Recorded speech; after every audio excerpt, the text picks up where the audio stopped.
नमस्कार दोस्तों और स्टडी विद ज्ञान प्रकाश में आप सभी का हार्दिक स्वागत है। जैसा कि आप लोग जानते हैं कि 2022 में जो टीजीटी पीजीटी की वैकेंसी आई थी तो इसमें कुल 4143 से ज़्यादा पद थे। साथ ही साथ डिग्री कॉलेज में जो शिक्षक भर्ती आई थी तो उसमें दोस्तों कुल मिला के 1017 पद थे। इसमें आवेदन की जो प्रक्रिया है ये 2022 के अगस्त में ही पूरी हो चुकी है और अब यानी कि 2023 में अभी तक दिसंबर बीत चुका है और इसकी परीक्षाएँ नहीं हुई हैं। अब इन नई परीक्षाओं की जो जिम्मेदारी है वो शिक्षा सेवा चयन आयोग को दी गई है, जिसके लिए जो पदाधिकारी होंगे उनके लिए विज्ञापन जारी किया गया है और ये माना जा रहा है कि फरवरी तक यानी कि फरवरी तक जो है ये प्रक्रिया पूरी हो पाएगी। मतलब ये है कि 15 जनवरी तक तो आवेदन की जो प्रक्रिया है यही चलेगी।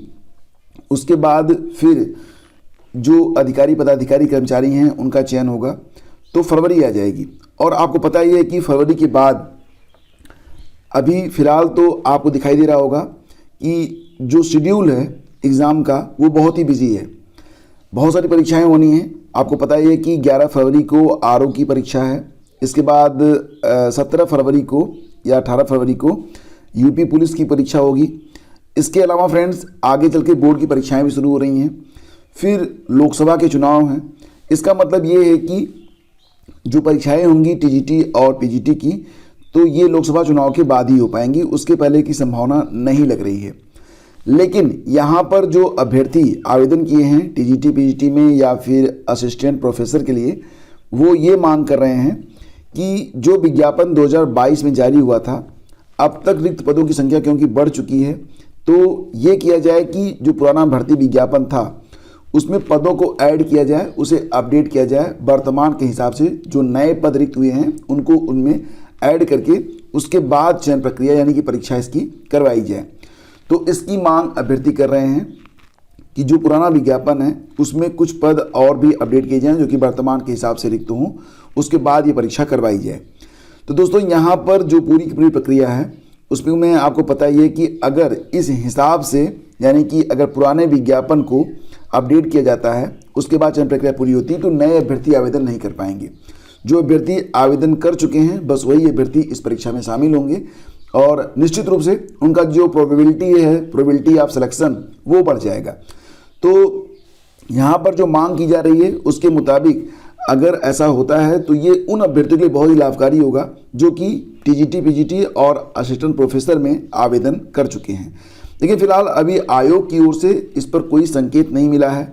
आयोग तो फिलहाल अभी गठन की प्रक्रिया में ही है और 22 दिसंबर को आयोग के जो पदाधिकारी हैं कर्मचारी हैं उनके गठन के लिए विज्ञप्ति जारी की गई है और विज्ञप्ति जारी होने के बाद 15 जनवरी तक आवेदन ही लिए जाएंगे। देन आफ्टर आपको पता ही है कि प्रोसेस थोड़ा सा लंबा हो सकता है, फरवरी ख़त्म हो जाएगी, उसके बाद ही आयोग आपको दिखेगा। उसके बाद इसकी बैठकें होंगी और फिर विचार किया जाएगा कि अब जो पुरानी भर्तियाँ हैं उनको किस प्रकार से पूरी करनी है और जो नई भर्तियाँ सामने आ रही हैं उन पर क्या विचार किया जाना चाहिए। निश्चित रूप से अभी आपके पास काफ़ी वक्त है। मैं पुनः आप लोगों से कह रहा हूँ कि बिहार शिक्षक भर्ती परीक्षा का जो कट ऑफ है उसको आप लोग देख लें।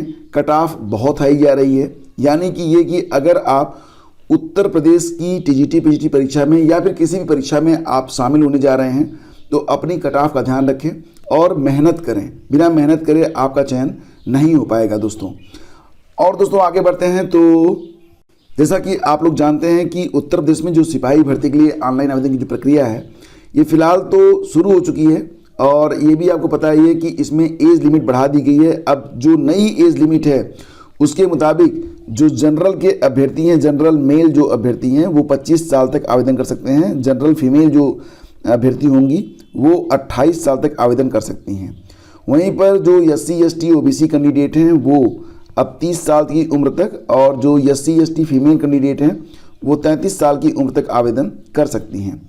तो यहाँ पर जो एज लिमिट बढ़ाई गई है इस एज लिमिट के मद्देनज़र जो वेबसाइट है, जो विज्ञापन है और जो तमाम चीज़ें हैं उनको अपडेट करना मस्ट था, क्योंकि सॉफ्टवेयर में चेंजेज होने बहुत ही ज़रूरी थे।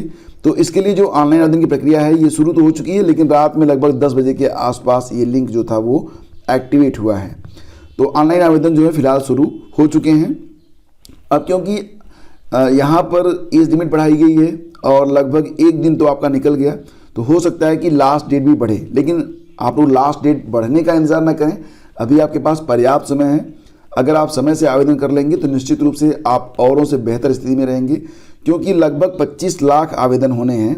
और अगर 25 लाख आवेदन होते हैं दोस्तों, तो निश्चित तौर से आप मान चलिए कि वेबसाइट का क्रैश होना तय है, क्योंकि ये कोई फेसबुक या फिर आपका इंस्टाग्राम वाली वेबसाइट नहीं है कि चलती रहेगी। एक क्षमता होती है इन वेबसाइट्स की, और वो एक निश्चित संख्या के बाद काम करना बंद कर देती है, रिस्पॉन्ड करना बंद कर देती है, जिसको क्रैश की स्थिति कहा जाता है। फिलहाल जो लोग आवेदन करना चाहते हैं कर लें, और जो लोग इस क्रैश में फंसना चाहते हैं उनके बारे में मैं कुछ नहीं कह सकता। और फिलहाल दोस्तों अभी जो लास्ट डेट है वो 16 जनवरी तक है, लेकिन 16 जनवरी तक इंतज़ार न करें तो ज़्यादा बेहतर है। और फ्रेंड्स, जैसा कि आप लोग जानते हैं कि सिपाही भर्ती में एज लिमिट बढ़ाई गई है, क्योंकि इस भर्ती के आने में 2-3 साल का विलम्ब हुआ।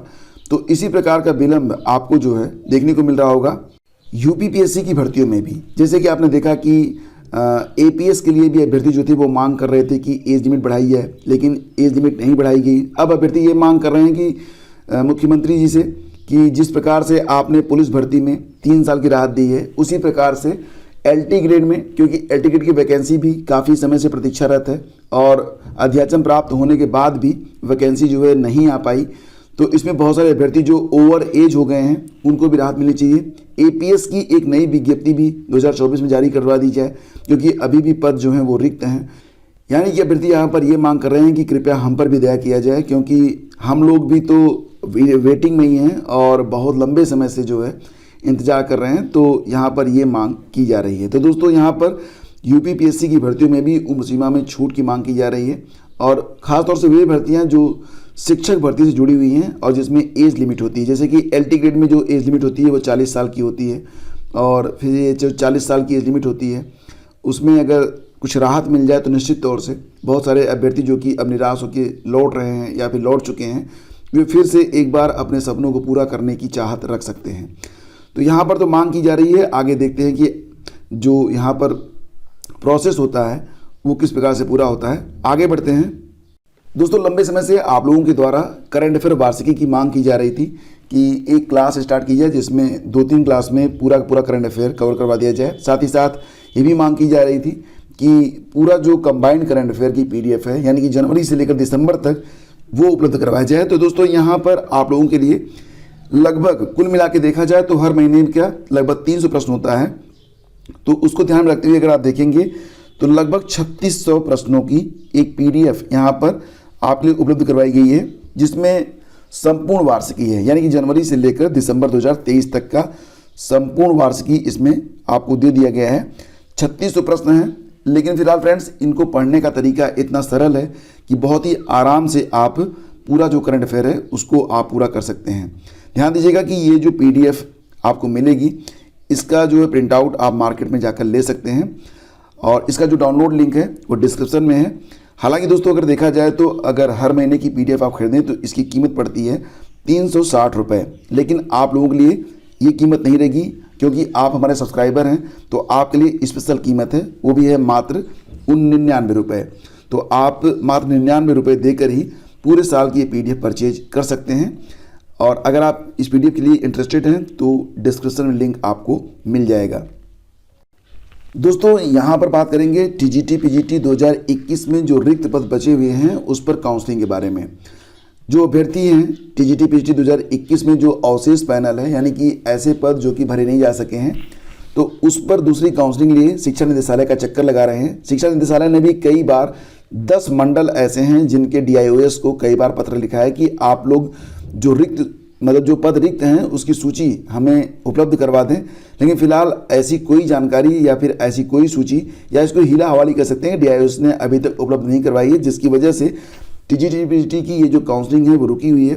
एक बार पुनः शिक्षा निदेशालय ने सभी डीआईओएस को पत्र लिखा है और कहा है कि जो रिक्त पद हैं उनकी वास्तविक संख्या के अनुरूप आप हमें रिक्तियों की संख्या भेज दें, ताकि हम यहाँ पर काउंसलिंग करवा सकें। और अभ्यर्थी लगातार, सबसे बड़ी बात यहाँ पर यह है कि ये जो रिक्त पद हैं उसकी जानकारी किसी डीआईओएस ने या फिर किसी मंडल ने नहीं दी है। अभ्यर्थी खुद ही इन रिक्त पदों की जानकारी जुटाकर शिक्षा निदेशालय तक पहुंचा रहे हैं, और शिक्षा निदेशालय भी बार बार प्रयास कर रहा है कि रिक्त पदों की वास्तविक संख्या पता चलने के बाद वो काउंसलिंग करवाए। लेकिन अभी तक बहुत सारे मंडल हैं जिनके नाम मैं आपको बता देता हूँ। ये वाराणसी, चित्रकूट, झांसी, लखनऊ, अयोध्या, देवीपाटन, मेरठ, आजमगढ़, बस्ती और आगरा मंडल के मंडलीय संयुक्त शिक्षा निदेशकों की ओर से जिलावार रिक्त पदों का विवरण नहीं भेजा गया है और इनको कई बार फ़ोन करके भी कहा गया, लेकिन जो यहाँ के जिला विद्यालय निरीक्षक हैं वो व्यस्तता बताकर रिक्त पदों की जानकारी नहीं दे रहे हैं। तो अभ्यर्थी जो है वो खासे परेशान है कि अगर रिक्त पदों के बारे में जानकारी मिल जाती तो निश्चित तौर से वो उनका जो काउंसलिंग है वो हो जाता। और फ्रेंड्स, आप लोग अब बिल्कुल ध्यान दीजिएगा कि एमफिल में एडमिशन बिल्कुल भी मत लीजिएगा, क्योंकि एमफिल को अब यूजीसी ने समाप्त कर दिया है। अगर कोई भी ऐसा संस्थान है जो कि एमफिल के लिए एडमिशन ले रहा है तो आप लोग खुद ही वहाँ पर एडमिशन ना लें। तो यहाँ पर देखिए, विश्वविद्यालय अनुदान मतलब यूजीसी ने ये कहा है कि बहुत सारे संस्थान जो हैं जो कि अभी भी नामांकन कर रहे हैं वो बाज आ जाएं। दूसरी बात ये है कि जो लोग एडमिशन ले चुके हैं एमफिल में, वो लोग तो एडमिशन मतलब जिनका हो चुका है वो अपने कोर्स को पूरा करेंगे, लेकिन नए एडमिशन नहीं होंगे। तो एमफिल की मान्यता जो है वो समाप्त कर दी गई है, ध्यान दीजिएगा इस पर। और अब आप लोग बिल्कुल जो है एमफिल में एडमिशन ना लें। और छात्रों को सावधान करते हुए आयोग ने लिखा है कि कोई विश्वविद्यालय एमफिल कोर्स में दाखिला दे रहा हो तो उससे बचें। ये पाठ्यक्रम पिछले साल नवंबर से नए नियम आने के बाद बंद हो चुका है। प्रवेश दे रहे विश्वविद्यालयों को भी चेतावनी भेज दी गई है। और फिर फ्रेंड्स, चलते चलते आपको बताना चाहेंगे कि शिक्षक भर्ती के लिए 2 माह करना होगा इंतजार। इसका मतलब ये है कि फरवरी तक तो कुछ नहीं होना है, फरवरी के बाद फिर बैठकें शुरू होंगी दिन आफ्टर आपके लिए। तो अभी भी जो लोग तैयारी करना शुरू नहीं किए हैं, अगर अभी भी उनके मन में कहीं पर कोई ऊर्जा शेष बच रही है कि हमें नौकरी लेनी है, तो अभी से आप तैयारी शुरू करिए। निश्चित तौर से ये जो परीक्षाएं होंगी वो जून जुलाई में हो जाएंगी, या हो सकता है मई में भी करवा ली जाएँ। लोकसभा चुनाव के जस्ट बाद ये परीक्षाएं हो जाएंगी, ऐसा मुझे प्रतीत होता है। तो आप लोग जो यहाँ पर बिल्कुल, और हाँ, बिहार शिक्षक भर्ती के लिए प्राइमरी का जो कट ऑफ है और साथ ही साथ अन्य विषयों के जो कट ऑफ हैं, लगभग सारा जो रिजल्ट है जारी हो चुका है। इस पर एक डेडिकेटेड वीडियो मैंने बना के दे दिया था, लिंक वीडियो के डिस्क्रिप्शन और पहले कमेंट में है, जाकर आप चेक कर सकते हैं। तो दोस्तों, आज के वीडियो में बस इतना ही। बहुत बहुत धन्यवाद आपका। मिलते हैं आपसे अगले वीडियो में। आज्ञा दीजिए। नमस्कार, जय हिंद।